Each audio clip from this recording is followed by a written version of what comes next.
I fell for Nate Cross the second he walked into my dad's dive bar looking for a part-time shift. I was 19, obsessed with his brooding eyes, and chased him for 6 months until he finally asked me out. 4 years later, he walked into my exclusive club and said, $100, Tracy. For old time's sake, join us for a drink. Let me backtrack. Our breakup was brutal.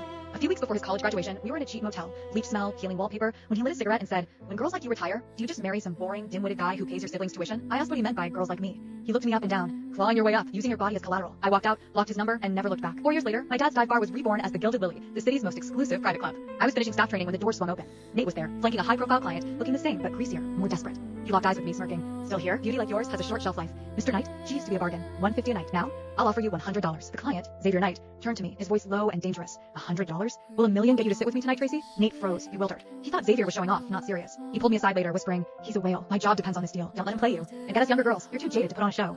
I smiled. You can't afford my appearance fee, he snorted. Don't let your ego get ahead of your paycheck, babe. It hit me then. The boy who whispered, I love you in my ear, was now pricing me like a used car. I'd mourned our breakup for months, wondering what I'd done wrong, but 4 years had healed that wound. I waved over my floor manager. If Lounge 512 asks for me, I'm unavailable. Then Brooke, Nate's old college mentee, cornered me, sneering. Nate's hitting the big leagues. If he'd stayed with you, he'd still be behind a bar. Your drugstore perfume is ruining the vibe. Stay out. I'd known Brooke since we dated. She was wealthy, entitled, and loved to make me feel small. Nate was the economics golden boy. Poor, proud, working 3 jobs to support his family. I never told him I was the bar owner's daughter. I was scared his pride would shatter our connection. I bought him real designer gifts for interviews, but Brooke told him they were knockoffs. He believed her. He chose to see me as one of the poor kids because it fit his narrative. Graduation stress broke him. He ghost wrote papers for cash, got frantic calls from his parents demanding money for their new baby. His affection turned desperate, almost violent. I mistook it for passion until that motel day. He thought I was selling myself, that my money was dirty. He couldn't handle the idea that I might have more than him. My thoughts were cut short by a runner. Miss Rosemary, fight in lounge 512. I sprinted there, ordering no police yet. Inside, Nate was huddled in a corner, bleeding from his forehead, shards of crystal on the floor. Xavier stood up, innocent look on his face. Tracy, they were talking shit about you. I lost it. It was self-defense. Brooke screamed. You're liable. Do your job, manager. I laughed. Who said I'm the manager? I met her eyes, cool and steady.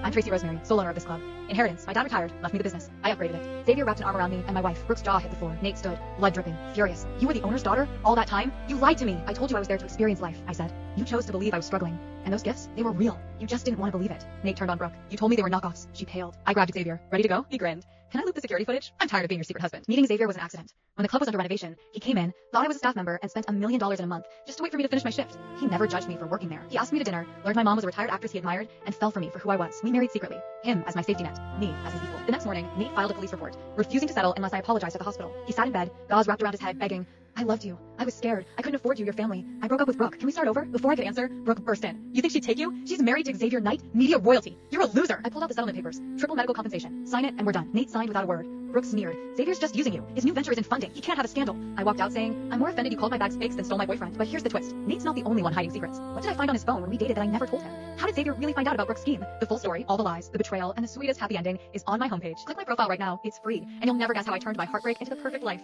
This is the finale you can't miss. Don't scroll past.